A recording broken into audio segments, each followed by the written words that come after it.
Hello friends, welcome to अन्य video. आज के इस वीडियो में हम एक बायोलॉजी का टॉपिक लेकर आए हैं, एडोलेसेंस, जिसके बारे में हमने पिछले वीडियो में भी चर्चा किया था।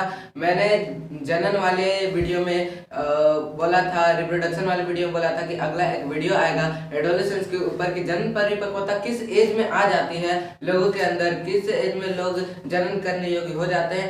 तो चलिए आज हम लोग पढ़ते हैं एडोलेसेंस, किशोरावस्था के बारे में। तो चलिए अब अपने वीडियो को हम शुरू करते हैं। हमारे जीवन में बहुत सारे अवस्थाएं होती हैं। जैसे जब हम शुरू में पैदा होते हैं तो हम उस टाइम बच्चे होते हैं, फिर कुछ बड़े होते हैं, फिर कुछ बड़े होते हैं, फिर कुछ आगे बड़े होते जाते हैं। इसके दौरान हमारे बीच कई अवस्थाएं आती हैं।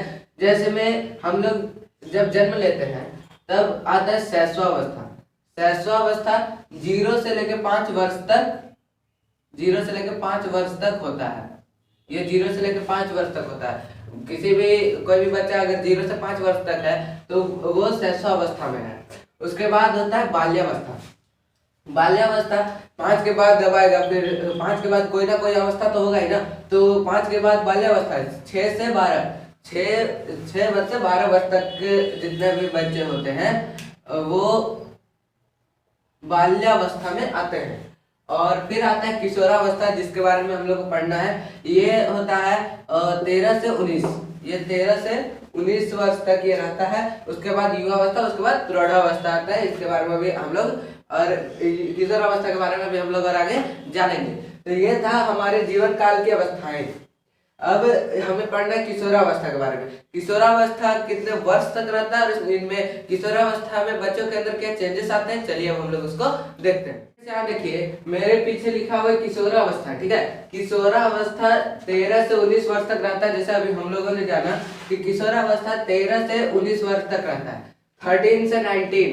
इसीलिए आप लोग सुनोगे टीनेजर्स क्या होते हैं, यही होता है कि जैसे देखिए किशोरावस्था में जो पहुंच जाते हैं जो लोग, उन लोगों को टीनेजर्स कहा जाता है। क्यों कहा जाता है, इसके याद करने का बहुत आसान तरीका है। 13 और यहाँ लिखा हुआ है 19, ठीक है। 13 से 19 रहता ही है, 13 से 19। अब देखिए 13 के आगे यहाँ टीन लग रहा है, TEEN टीन लग रहा है। फिर यहाँ 19 के आगे टीन लग रहा है। तो 13, 14, 15, 16, 17, 18, 19, तो ये सब के अंदर टीन लग रहा है। तो 13 से लेकर 19 के एज में जो भी रहते हैं उन्हें हम लोग टीनेजर्स कहते हैं। और फिर इससे पहले जैसे 12 हो गया तो उनमें भी TWELVE, इसमें टीन का कोई उपयोग ही नहीं हुआ, इसलिए हम लोग उनको टीनेजर्स नहीं कहेंगे। तो याद करने का सबसे अच्छा तरीका है कि जिसके अंत में टीन लगा हुआ हो वो किशोरावस्था में पहुंच जाता है। 13 उसका मतलब 13 से 19 तक उसका हो जाता है, ठीक है। तो आइए अब हम लोग इसको देखते हैं कि किशोरावस्था में लोगों के अंदर चेंजेस क्या होते हैं।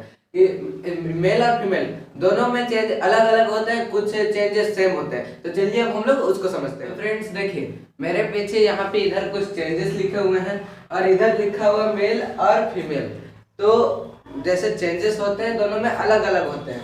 मेल में अलग चेंज होता है, फीमेल में अलग चेंज होता है। तो कुछ चेंजेस ऐसे होते हैं, कुछ चेंजेस, सभी चेंजेस नहीं बल्कि कुछ चेंजेस ऐसे होते हैं जो मेल और फीमेल दोनों में सेम होते हैं। जैसे देखिए पहले हम लोग अब एक चेंज देखते हैं और किसमें क्या होता है वो देखते हैं। पहला चेंज है चेहरे पर दाढ़ी मूंछ का आना। चेहरे पर दाढ़ी मूंछ किसका आता है, मेल या फीमेल? तो मेल का आता है, फीमेल का तो आएगा नहीं, इसलिए मेल में यह होता है। आवाज का भारी होना, यह भी मेल में होता है। और आवाज तो फीमेल में सुरीला हो जाता है, तो यहाँ आवाज का भारी होना किधर हो जाएगा, मेल में। फिर स्तनों का विकास, तो स्तनों का विकास, ब्रेस्ट का डेवलपमेंट होता है यहाँ फीमेल में,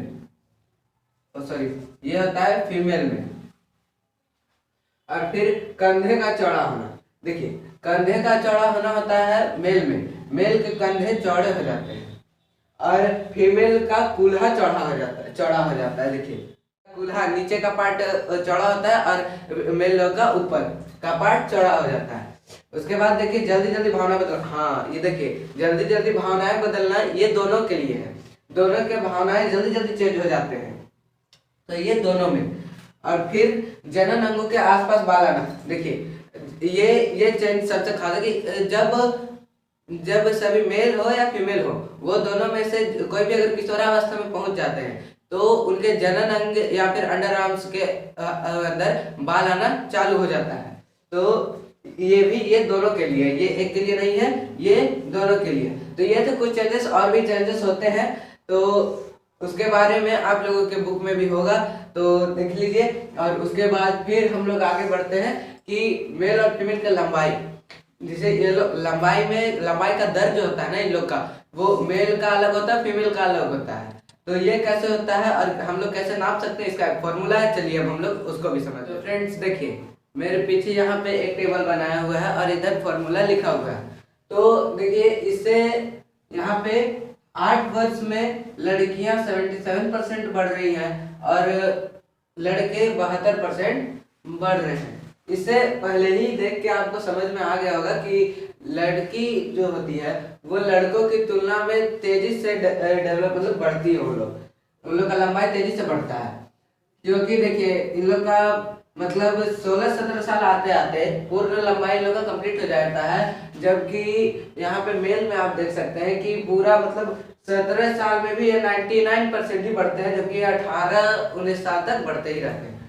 तो हम लोग अब देखते हैं कि फॉर्मूला क्या था नापने का, कि पूर्ण लंबाई वो कितना तक आगे तक बढ़ेगी। तो देखिए, यहाँ पे आयु लिखा हुआ है वर्ष में, और फिर इधर पूर्ण लंबाई का परसेंट लिखा हुआ है और उधर फॉर्मूला लिखा हुआ है। तो क्या देखिए, आयु 8 वर्ष में फीमेल 77% और मेल 72%, 9 वर्ष में 81% फीमेल और 75% मेल, फिर 10 वर्ष में 84% फीमेल और 78% मेल, और फिर 11 वर्ष में 88 और इधर 81, और फिर 12 वर्ष में 91 और 84, फिर 13 वर्ष में 95 और 88, फिर 14 वर्ष में 98 और फिर 92, फिर 15 वर्ष में 99 और 95, फिर 16 वर्ष में 99.5 और फिर 98%, फिर इधर 17 वर्ष में ये 100%, 17 वर्ष में 100% हो जाता है इन लोग का डेवलपमेंट, और फिर ये 99% ही रह जाता है, और फिर 18 वर्ष आते आते दोनों का लंबाई बराबर हो जाता है, मतलब वो दोनों का लंबाई वहां रुक जाता है।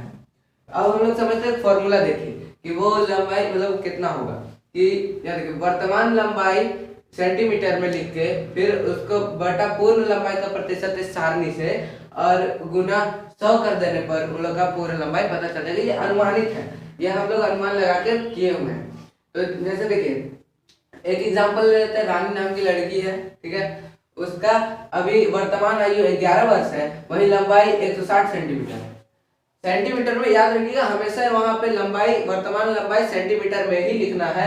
और इधर पूर्ण लंबाई का आप लोग स्क्रीनशॉट ले सकते हैं यहाँ पे, कि यही सारणी में से देखकर आप लोगों को वो यहाँ पे इसका परसेंट लिखना है। तो वह लिखा हुआ था वर्तमान लंबाई सेंटीमीटर में, तो यहाँ हम लोग इसका वर्तमान लंबाई 160 सेंटीमीटर था, तो 160 सेंटीमीटर यहाँ पे लिख दिए। उसके बाद पूर्ण लंबाई का परसेंट इस सारणी से, पूर्ण लंबाई का परसेंट यहाँ कितना 11 वर्ष, तो 11 वर्ष में रानी फीमेल है तो फीमेल का 11 वर्ष में 88%, तो यहाँ हम लोग लिख दिए 88%। और अब 88% से जब इसका हम लोग गुना कर लेंगे तो हम लोग का आएगा 181 सेंटीमीटर।